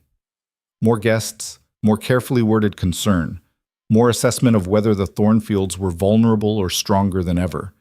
Eveline played her part perfectly, gracious but not soft, charming but not weak. Exactly the Duchess London needed to see. Lady Catherine arrived fashionably late, dripping in emeralds, smile fixed and cold. "Your Grace, how wonderful to see you well." She air-kissed Eveline's cheeks. "Such a terrible ordeal. You must have been absolutely terrified." "Angry, mostly." Eveline held her gaze. "But it takes more than hired thugs to stop me from doing good work. I'm so glad you could join us tonight." Something flickered in Catherine's eyes. Recognition that Eveline knew. That she wasn't playing victim, wasn't backing down. "Wouldn't miss it," Catherine said smoothly. "I hear the auction has some spectacular items." "It does. I hope you'll bid generously. The children need all the help they can get." Catherine moved into the crowd. Alistair materialized at Eveline's side. "That was well done." "That was terrifying. Same thing in this world." He offered his arm. "Ready for the performance?" They worked the room together, a united front. Alistair introduced her to political allies, explained complex relationships, let her shine in conversations about charity work and social reform. She deferred to him on policy, supported him publicly, made it clear they were partners in every sense. By midnight, the auction had raised more money than any similar event in years. The ballroom buzzed with success, with grudging admiration for the Duchess, who'd turned potential scandal into triumph. Lord Whitmore found them near the end. "You did it," he said quietly. "Look around. Half these people came expecting to see you broken or hiding. Instead, they see strength, unity. Catherine's influence is already crumbling. I've heard 3 different conversations about her financial troubles, her desperation." "Good," Eveline said. "More than good. You've changed the game." Whitmore smiled. "Welcome to real power, Your Grace." The last guest filtered out near 2 in the morning. Eveline's feet ached, her shoulder throbbed, but satisfaction hummed through her veins. "We did it," she said as the doors closed. "You did it." Alistair pulled her close. "I just watched in awe." "Liar, you were brilliant. We were brilliant together." He kissed her hair. "I'm sorry it took this long for me to see that." They stood in the empty ballroom, surrounded by the debris of success. And for the first time since their wedding, Eveline felt like they might actually survive this. Not just the marriage, but everything it represented. 2 people learning to choose each other despite fear, despite history, despite everything that said it should be impossible. The next morning, letters arrived. Invitations to more events, requests for her patronage of various charities, subtle overtures of alliance from families who'd previously ignored her. And one from Lady Catherine, a brief apology for any misunderstanding and a withdrawal from public life to attend to family matters. Translation: defeat. "She's done," Whitmore said, reading over Eveline's shoulder. He'd come for breakfast, eager to dissect the evening's success. "Catherine's creditors are calling in debts. Her allies are distancing themselves. You destroyed her without even having to make a formal accusation." "I don't feel good about it," Eveline admitted. "You shouldn't, but you should feel safe. She can't hurt you anymore." Alistair entered with more correspondence. "The King's secretary wants to meet with us. Apparently our charity work has attracted royal attention." Eveline's eyes went wide. "The King? Don't panic, it's a good thing." Alistair sat beside her. "It means we've arrived, really arrived. You're not just the Duchess anymore, you're a force in London politics." "I just wanted to not be powerless. You're many things now. Powerless isn't one of them." He took her hand. "What do you want to do with this? The influence, the attention. Where do we go from here?" Eveline thought about Thornfield, the cottages she'd repaired, the people she'd helped, the satisfaction of making real change instead of just performing charity. "I want to expand it," she said slowly. "Not just one estate, multiple estates, multiple families. I want to show that it's possible to be wealthy and powerful while actually taking care of people who work for you." "That's ambitious. That's necessary." She met his eyes.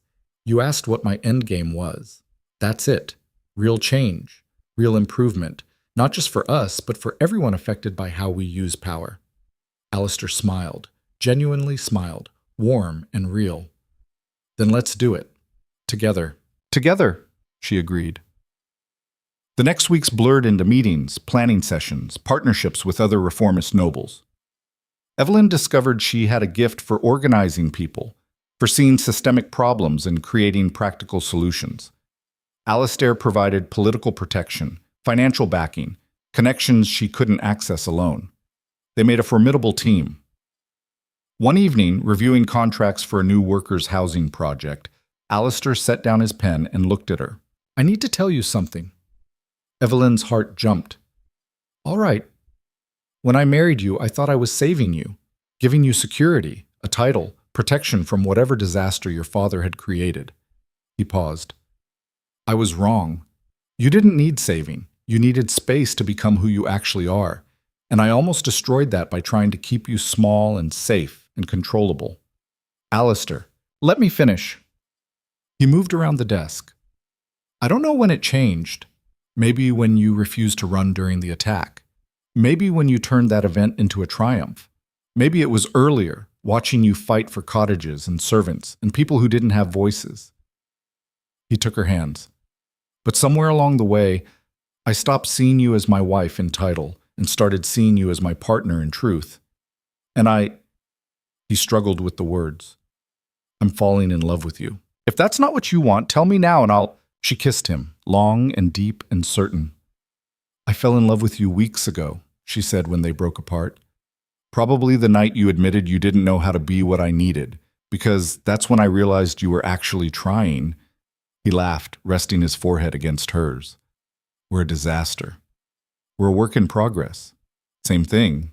They stood there, holding each other in the London house that had witnessed so much transformation, and Eveline felt something settle in her chest. Not happy ending. They were too practical for that fiction. But happy beginning. A foundation they'd built through trial and error and refusing to give up even when giving up would have been easier.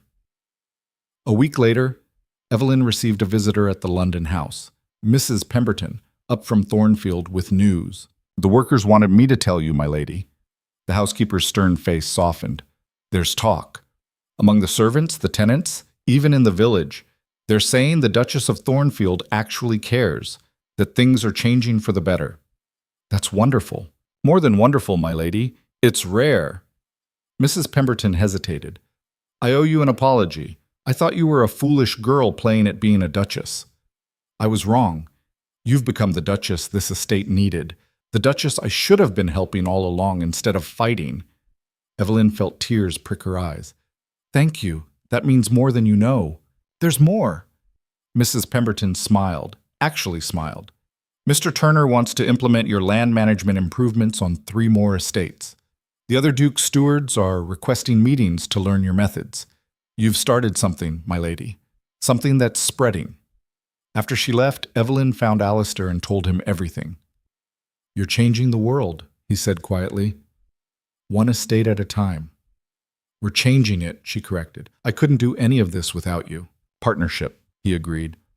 That night, for the first time since their wedding, Alistair came to her rooms, not demanding, not assuming, just asking if she wanted company. Eveline let him in, and they talked until dawn about dreams and plans and the future they were building together. And when he kissed her, when they finally became husband and wife in more than just name, it felt like coming home to a place they'd built with their own hands. London society watched the transformation of the Thornfield marriage with fascination and grudging respect. The Duke, who'd been known for cold calculation, now attended every event at his wife's side, visibly proud of her accomplishments. The Duchess, who'd been a nobody 3 months ago, now commanded rooms with ease. Her opinion sought on everything from charity work to political reform. Together, they were unstoppable. Together, they were unstoppable. At least that's what London believed. And belief, Eveline was learning, was almost as powerful as truth. But 3 months into their newfound partnership, reality came knocking in the form of a late-night visitor. Eveline woke to voices downstairs, urgent, male, unfamiliar. Alistair was already gone from their bed, probably summoned the moment the messenger arrived. She pulled on a dressing gown and found him in his study with Lord Whitmore and 2 men she didn't recognize. All of them looked grim. What's happened? She asked from the doorway. Alistair's face was unreadable. There's been a development, politically. It concerns us both. Then I should hear it. He hesitated, then gestured her in. Close the door. One of the strangers, older, military-bearing, spoke first. Your Grace, I'm Colonel Hertford. I've been investigating the attack on your carriage at the Duke's request. You found who was behind it? We did, but it's complicated. Hertford glanced at Alistair. The men who attacked you were hired by intermediaries working for Lady Catherine Ashford, as we suspected. But she wasn't the architect. She was a tool. A tool for whom? Lord Chancellor Pemberton. The name hit like a physical blow. Lord Pemberton, the shipping magnate, one of the most powerful men in England. The same Lord Pemberton who'd attended their charity event, congratulated them, smiled while plotting their destruction. Why? Eveline moved to Alistair's side. What does he gain from hurting us? Not hurting, controlling. The second stranger spoke, younger, with ink-stained fingers. A clerk or secretary. His Grace has been blocking several of Pemberton's initiatives in Parliament, trade agreements that would make Pemberton richer while exploiting workers in the colonies. Your reform efforts, he nodded at Eveline. They threatened the entire system Pemberton's built his fortune on. So he tried to kidnap me to what? Force Alistair's cooperation? Or kill you and make it look like an accident? Hartford's voice was flat. A grieving duke is easier to manipulate than a united couple. And if that failed, the scandal of the Duchess being kidnapped would have destroyed your social capital, made your reform work impossible. Eveline sank into a chair. We exposed Catherine. We thought we'd won. You won a battle, Whitmore said quietly. But Pemberton's the war. Then we fight him. She looked at Alistair. We expose what he's done. With what proof? Alistair's jaw clenched. Hartford's investigation found connections, suspicions, intermediaries, nothing that would hold up in any official proceeding. Pemberton's too careful, too protected. So we do nothing? Let him win? No. Alistair's voice went cold and sharp. We do something very different. We make him irrelevant. The plan took shape over the next week. They couldn't prove Pemberton's guilt, but they could undermine his power, strip away the foundations that made him untouchable. Eveline threw herself into organizing. She met with other reform-minded nobles, building coalitions. She worked with merchants who'd been squeezed by Pemberton's monopolies, gathering support. She even reached out to newspaper editors, carefully planning stories about workers' conditions in Pemberton's shipping operations without directly accusing him of wrongdoing. Alistair worked the political angle. He rallied votes against Pemberton's trade agreements, built alternative coalitions, made sure every initiative the Lord Chancellor proposed faced organized opposition. We're not trying to destroy him, Alistair explained one evening, reviewing their progress. We're trying to make him realize we can, that the cost of coming after us again is higher than any benefit he'd gain. Mutually assured destruction, Eveline said. Essentially. That's exhausting. That's politics. He pulled her close. But you're brilliant at it. You know that, right? She leaned into him, tired but satisfied. We're brilliant at it. Together. The confrontation came at a parliamentary reception 6 weeks later. Eveline had been dreading it. 300 politicians and their wives, all watching to see if the Thornfield reforms would actually change anything, or just fade like every other idealistic movement. Pemberton cornered them near the champagne. Your Graces. His smile was all teeth. What a pleasure. I've been meaning to congratulate you on your recent activism. Have you? Alistair's tone could have frozen water. Oh yes, very inspiring, really, though I wonder... Pemberton's eyes fixed on Eveline. How sustainable is it? Reform requires resources, political capital, goodwill, all things that can be depleted. Is that a threat, Lord Chancellor? Eveline kept her voice pleasant. Merely an observation. He sipped his champagne. London society is fickle. Today's darling becomes tomorrow's footnote so easily. One scandal, one misstep, and everything you've built crumbles. Then it's fortunate we're very careful. Eveline met his gaze steadily. And that we have friends who care about the same things we do. People who wouldn't stand by if someone tried to hurt us. How charming. Strength in numbers. Pemberton's smile sharpened. But numbers can be divided, loyalties tested.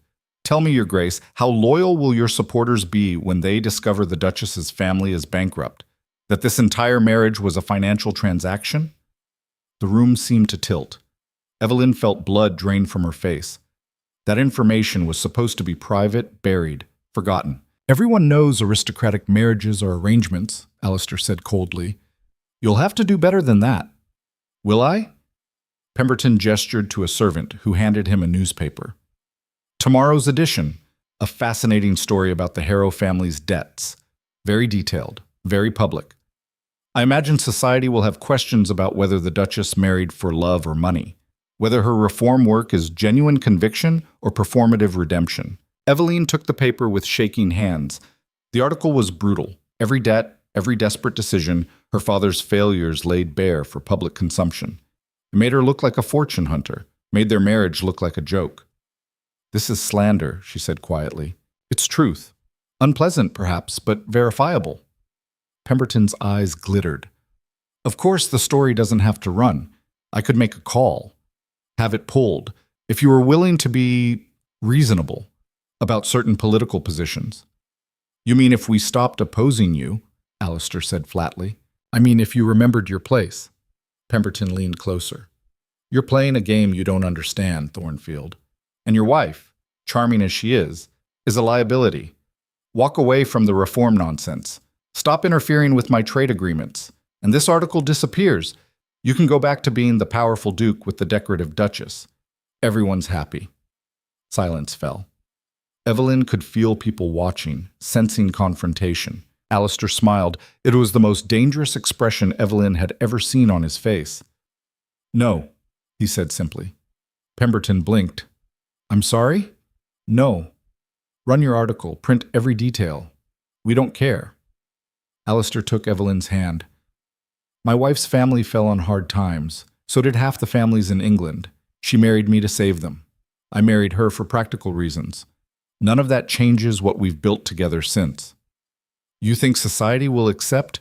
I think society will accept whatever we tell them to accept, because we've spent 6 months proving we're genuine, proving we care about making real change.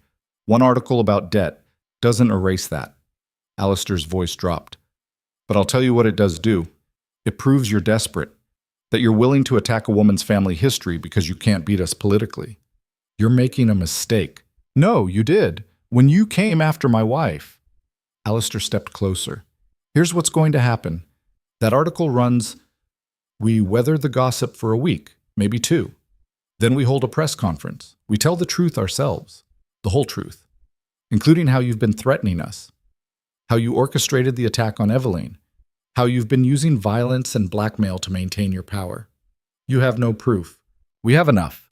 Testimony from Lady Catherine before she fled London. Records Hartford's team compiled. Your own intermediaries who'll talk to save themselves. Alistair's smile widened. We were going to bury it. Use it quietly for leverage. But if you want a public war, we'll give you one. And you'll lose. Pemberton's face went white, then red. You're bluffing. Try me. Alistair's voice was pure ice. Print your article. See what happens. The Lord Chancellor stared at them for a long moment. Then he turned and walked away without another word. Eveline's legs were shaking. She held it together until they reached their carriage, then collapsed against the seat. Was that true? She asked. Do we actually have enough to expose him? Barely. It would be messy, complicated, might not even work. Alistair pulled her close. But he doesn't know that, and uncertainty is enough. What if he calls our bluff? Then we improvise, same as always. He kissed her hair. Are you all right? I know hearing your family's situation weaponized like that. I'm all right. She was surprised to find it was true. He was right. We did marry for practical reasons, but he was wrong about what that means. Wrong about us. Very wrong. Alistair tipped her chin up. I married you thinking you were a convenient solution, and I got a revolution instead. She laughed despite her nerves.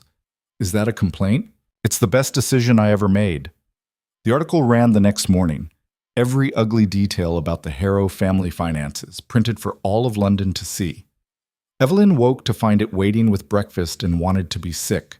It's bad, she said quietly. It's temporary. Alistair was already dressed, reading through responses. We're getting ahead of it. They held a salon that afternoon. Intimate, controlled, just their closest allies. Eveline stood before 20 of London's most influential reformers and told the truth. Yes, my family was bankrupt. Yes, I married the Duke to save them. And yes, that means our marriage started as a transaction. She met their gazes steadily. But I'm not ashamed of that. I did what I had to do to protect people I loved. And then I chose to do something more, to use the position I'd gained to help others who couldn't help themselves. The question, one lady said quietly, is whether we can trust you. If your motivations were mercenary. My motivations were survival, same as most women in this world. Eveline's voice strengthened. The only difference is I had the tools to do something about it, and I decided to use them for more than just myself. You can question my origins all you want, but question my results too. Question whether workers' housing has improved, whether tenant families are living in safer conditions, whether we've actually changed anything these past months. Silence. Then Lord Whitmore stood. I've known Alistair for 20 years. I've never seen him care about anything except maintaining his power and position, until he married you. Whitmore looked around the room. Whatever her reasons for accepting the marriage, she's transformed him, transformed their estate, started a movement that's spreading to other holdings. Judge her by that, not by what her father did 5 years ago. More people stood, spoke up, testified to changes they'd witnessed, improvements they'd implemented on their own estates after seeing the Thornfield model work. By the end of the afternoon, the narrative had shifted. Not completely. Gossip would linger. Judgment would persist. But enough people understood the real story. Enough people were willing to defend them. "We did it," Eveline said that evening, exhausted and relieved. "You did it.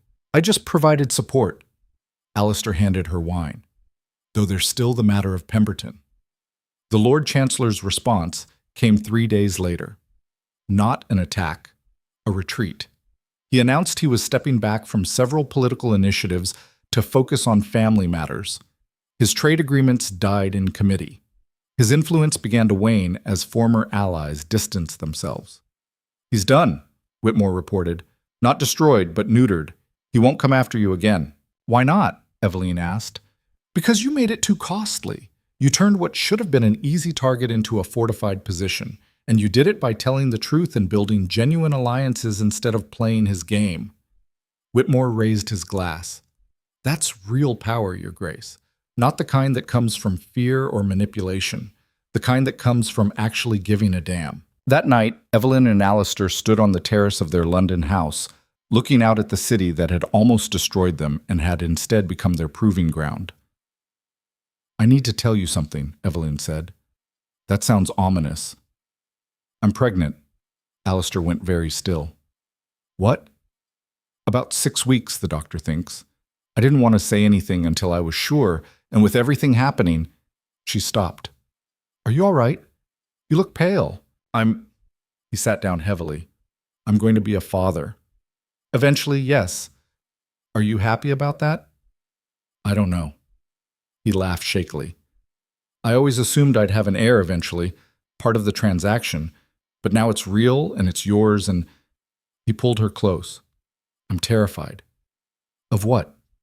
"Of being like my father, cold, distant, making this child feel like a duty instead of a person." His arms tightened. "Of failing them the way I almost failed you." Eveline's heart cracked open. "Alistair, you won't." "How do you know?" "Because you're worried about it, because you actually care. That already makes you better than you think." She took his face in her hands. "We'll figure it out together. Same as everything else." "Together," he repeated. Then he kissed her, deep and desperate and full of everything he still struggled to say with words. They decided to return to Thornfield for the birth. London was exhausting, and Eveline found herself craving the quiet countryside, the estate she'd poured so much work into transforming. The journey took 2 days. When they finally turned through the iron gates, Eveline gasped. Banners hung from the manor. Servants lined the drive. Tenant families stood in their doorways, waving. The entire estate had turned out to welcome them home. Mrs. Pemberton stood at the entrance, actually smiling. "Welcome back, Your Grace." "Your Graces." She curtsied deeply. "The household wished to show their appreciation for everything you've done." Eveline climbed down from the carriage, throat tight. "I don't understand." "Don't you?" Mrs. Pemberton gestured at the gathered crowd. "You changed their lives, my lady. Gave them hope that things could actually be better. They wanted you to know it mattered." An older man stepped forward, one of the tenant farmers whose cottage Eveline had repaired in those first chaotic weeks. "My lady, we heard about the trouble in London. Wanted you to know we don't care about your family's debts or why you married His Grace. We care that you saw us, that you cared when no one else did." He held out a roughly carved wooden box. "We all contributed what we could. For the baby. Welcome them proper like." Inside the box were tiny clothes, hand-stitched, a wooden rattle, a blanket with clumsy embroidery spelling out Thornfield. Eveline couldn't speak. Tears streamed down her face as she looked at these people, her people, who'd given what little they had to celebrate a child who'd be born into wealth they'd never know. "Thank you," she managed finally. "Thank you all." Alistair's hand found hers, squeezing tight. When she looked at him, he was crying too. That evening, they walked the estate together. The cottages stood sturdy and weatherproof. The fields were well maintained. Workers called out greetings as they passed, easy and genuine. "You did this," Alistair said quietly. "You built this. We built this. I couldn't have done any of it without your support, your resources. Your willingness to actually change." She stopped, turning to face him. "A year ago, I was so angry. At you, at my situation, at everything. I thought I'd been sold into a beautiful prison. And now? Now I think I was given a chance to become something more than I ever imagined, to build something that matters." She touched her stomach. "To raise a child in a house that's actually a home." He pulled her close. They stood there as the sun set over Thornfield, two people who'd started as strangers and become partners through trial and fury and stubborn refusal to give up. The baby came in early spring, a daughter with Alistair's gray eyes and Eveline's stubborn chin. They named her Catherine, after no one in particular, because she would forge her own path in the world. Eveline was holding her 3 days after the birth when Mrs. Pemberton brought news. "Parliament passed the Workers' Housing Act, my lady. The reforms you and His Grace championed, they're now law. Every estate in England will have to meet minimum standards for tenant housing and wages." Eveline looked down at Catherine, sleeping peacefully against her chest. "Did you hear that, little one? We actually changed something, really changed it." Alistair appeared in the doorway, watching them with an expression of wonder. "She's perfect. She's loud and demanding and keeps us up all night," Eveline corrected. "But yes, also perfect." He sat beside them, tentatively touching Catherine's tiny fist. "I've been thinking about what you said, about legacy, what we leave behind. And I don't want to leave her wealth and title and emptiness. I want to leave her a world that's actually better, where she won't have to fight as hard as you did to be seen and valued." He met Eveline's eyes. "Where she can choose her own path, be her own person. Even if that path doesn't include marriage to some strategic alliance? Especially then." He smiled. "Though she'll have impossibly high standards after watching her parents." Eveline laughed, then winced. "Don't make me laugh. Everything still hurts." "Sorry." He kissed her forehead. "Rest. I'll handle everything." "Everything?" "The estate, the staff, our screaming daughter when she wakes up in an hour." He lifted Catherine carefully. "You've been handling everything for a year. My turn." She watched him walk away with their child, this man who'd been so cold and controlled when they met, who'd learned slowly, painfully, how to be soft, how to care, how to be present, not perfect. They fought sometimes, disagreed on tactics, frustrated each other regularly, but they fought fair. They came back to each other. They chose partnership even when isolation would have been easier. That was worth more than any fairy tale. Mary appeared with tea, settling beside the bed with the easy familiarity of someone who'd stopped being just a servant and become a friend. "How are you feeling, my lady?" "Tired, sore, happy." Eveline sipped the tea. "Thank you for everything, for believing in me when I barely believed in myself. You gave me something to believe in." Mary smiled. "I've been offered another position, actually. Lady Whitmore wants someone to help organize her charity work. Said you recommended me." "I did. You'll be brilliant at it." Eveline touched her hand. "But I'll miss you. I'm not leaving until you've got a new girl trained proper. Can't abandon you with a newborn." Mary's eyes twinkled. "Besides, someone needs to make sure you actually rest instead of trying to reorganize the entire estate from your sickbed." "I'm not that bad." "You absolutely are, my lady." Eveline laughed, then caught sight of Alistair through the window, walking the gardens with Catherine, talking to her, though she was far too young to understand, already building the relationship Eveline had demanded he learn to create. 6 months later, the London season began again.